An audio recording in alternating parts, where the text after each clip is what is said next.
मिथिला जी, आप कुछ कमज़ोर से दिखाई पड़ रही हैं। क्या समय से फल और दूध लेना बंद कर दिया है? छत पर कपड़े फैलाकर लौटती मिथिला जी को हांफते हुए देखकर महेश जी ने पूछा। नहीं, ले तो रही हूँ, अब तो उम्र हो गई है हमारी। अब ये सारी तकलीफ़ें तो लगी ही रहेंगी। मिथिला जी ने हल्का मुस्कुराते हुए कहा, मगर दिल में एक दर्द सा उठ गया। अब वह महेश जी को क्या बताती कि इधर कुछ दिनों से उन्हें फल और दूध नहीं दिया जा रहा है। कभी दूध की खीर बन जाती थी तो कभी कस्टर्ड। रात को पीने के लिए दूध बच ही नहीं रहा था। एक हफ्ते का फल भी 3-4 दिनों में ही खत्म हो जा रहा था। महेश जी और मिथिला जी दोनों ही शुगर के मरीज थे।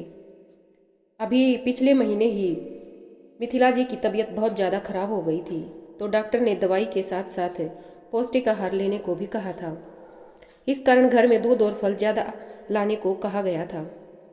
महेश जी और मिथिला जी के 2 बेटे थे और दोनों की शादी हो चुकी थी। रिटायरमेंट लेते ही महेश जी ने अपने दोनों बेटों का बंटवारा कर दिया था। ऊपर का हिस्सा 2 भागों में बांट दिया था, तो उन्होंने अपने दोनों बेटों को एक एक भाग दे दिया था और नीचे के हिस्से में वह खुद ही अपनी पत्नी के साथ रह रहे थे।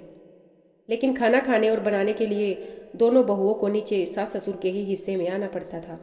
खाना बनाने की जिम्मेदारी दोनों बहुओं ने बांट कर रखी थी। सुबह का खाना बड़ी बहू तो रात का खाना छोटी बहू बनाती थी। इसी तरह घर का राशन भी बारी बारी से दोनों बेटे ही भरते थे। रिटायरमेंट से पहले ज़्यादातर बाहर के काम महेश जी ही किया करते थे और रसोई घर में मिथिला जी की ही चलती थी। लेकिन महेश जी ने अपनी रिटायरमेंट के साथ साथ मिथिला जी को भी रसोई घर से रिटायरमेंट दिलवा दी थी। एक दिन मिथिला जी की तबीयत ज़्यादा खराब हो गई तो महेश जी ने कहा कि वो रात का दूध हल्दी डालकर बना लाते हैं। रसोई घर में देखा तो वहाँ दूध खत्म हो चुका था।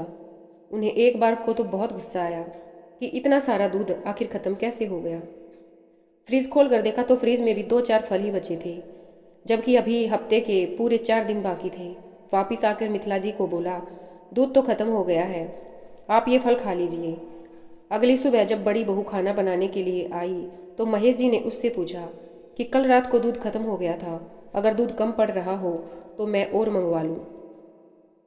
बड़ी बहू घबरा गई और बोलने लगी, उसका काम तो सुबह ही खत्म हो जाता है, इसलिए उसे नहीं पता। छोटी बहू से पूछने पर उसने भी ऐसा ही कुछ उत्तर दिया।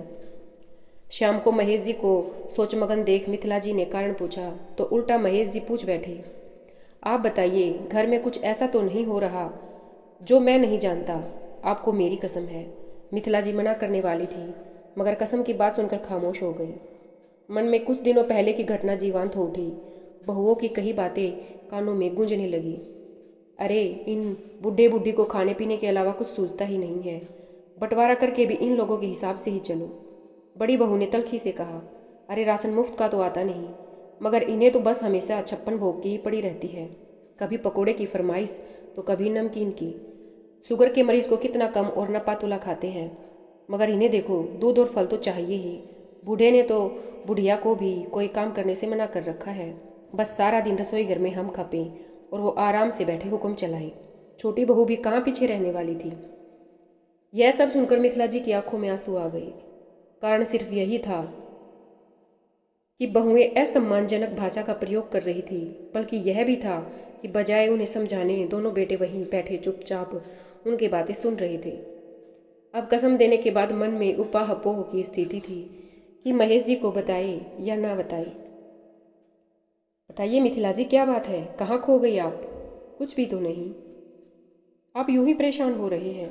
माँ आखिर माँ ही होती है, बच्चों की गलतियों पर पर्दा डालने वाली। यही मिथिला जी ने भी किया, लेकिन वो कहते हैं ना, सच को कितना भी छुपाने की कोशिश करो वो एक ना एक दिन बाहर जरूर आता है, और ऐसा ही हुआ। एक दिन महेश जी कटहल ले आए और बहू को देते हुए कहा कि इसकी सब्जी खाई काफ़ी दिन हो गई हैं, तो आज यही बना लो। शहर से वापस आ रहा था तो बगल के शर्मा ने दिया है। बहू ने अनमने मन से कटहल ले लिया। अरे जीजी, ये कटहल कहाँ से ले आई? छोटी बहू ने पूछा। और कहाँ से, आज बूढ़े को कटहल की सब्जी खाने का शौक चढ़ा है तो ले आए। अब इसे बनाने में मेहनत तो हमें करनी पड़ेगी, ये नहीं कि यह सब फरमाइशें अपनी पत्नी से करे। बंटवारा करके भी हमें तो नौकर लगा रखा है। उन बूढ़ों को दो, बस आराम करना है थोड़ी, ऐसा नहीं छोटी मोटी मदद कर दे।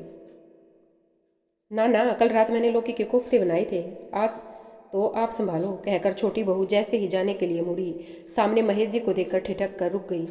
महेश जी का चेहरा गुस्से से तमतमा रहा था, उनकी आंखें लाल हो रही थी। बैठक में जाकर आवाज़ देकर उन्होंने अपने बेटों और साथ में बहू को भी बुलाया।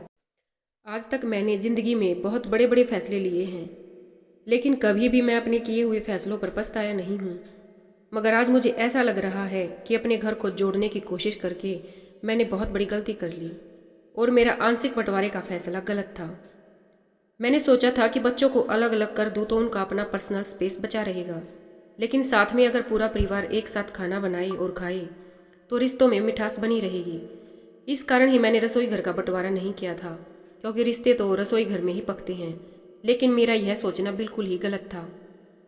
आज दोनों बहुओं की बातों को सुनकर मुझे ऐसा लग रहा है कि मैंने बहुत बड़ी गलती कर दी है। मिथिला जी ने महेश जी को शांत करने की कोशिश की और कहा, जाने दो, घर में छोटी मोटी बातें तो होती ही रहती हैं। नहीं मिथिला जी, शायद आपको इन सब बातों का पहले से पता था और आप उस पर पर्दा डाल रही थी, लेकिन मैं अब ऐसा नहीं होने दूंगा। अभी भी मैं इतना सक्षम हूँ कि अपना और अपनी पत्नी का अच्छे तरीके से ख्याल रख सकता हूँ। ऐसा क्या हो गया बाबूजी, जो आप इतना गुस्सा कर रहे हो? बेटों ने पूछा। यह तो तुम बाद में अपनी बीवियों से पूछ लेना कि हमें किन किन नामों से संबोधित किया जाता है। पहले तुम लोग मेरी बातें सुनो। आज मैं अपनी गलती सुधार रहा हूँ और रसोई घर का भी बंटवारा कर रहा हूँ। आज से तुम दोनों अपना अपना रसोई अपने अपने घर के हिस्से में ही बनाना और हमारी चिंता करना छोड़ दो। मैं भी इतना ही भी बूढ़ा नहीं हुआ हूँ कि अपनी बीमार पत्नी की सेवा ना कर सकूँ, और मेरा पेंशन हमारे खर्चे के लिए काफ़ी होगा। मैंने सोचा था कि हम सब एक साथ रहेंगे, लेकिन शायद तुम लोगों को अपने माँ बाप की छोटी छोटी खुशियाँ भी भारी लगने लगी हैं। आज मुझे पता चल रहा है कि तुम्हारी माँ को जब भी मैं पूछता था कि फल और दूध लिया कि नहीं, तो वो टाल क्यों जाती थी। जिस माँ ने जिंदगी भर तुम लोगों की फरमाइशें और जिद को पूरा किया है, आज इस वक्त तुम लोगों के पास उनके लिए दूध और फल के पैसे भी नहीं हैं। अगर ऐसी बात थी तो मुझसे कहा होता, मैं खरीद कर ला देता। उनकी बातों को सुन दोनों बहुएं सर झुकाए सुन रही थी। आखिर गलती तो उन्हीं की थी, और उनकी इस गलती में साथ दिया महेश जी के बेटों ने। महेश जी मिथिला जी को लेकर अपने कमरे में चले गए। अपनी जीवन संगिनी के आंखों में आंसू देखकर महेश जी ने कहा, आप क्यों रोती हो? मैं हूं ना, मैं भी बूढ़ा नहीं हुआ हूँ। धन्यवाद दोस्तों।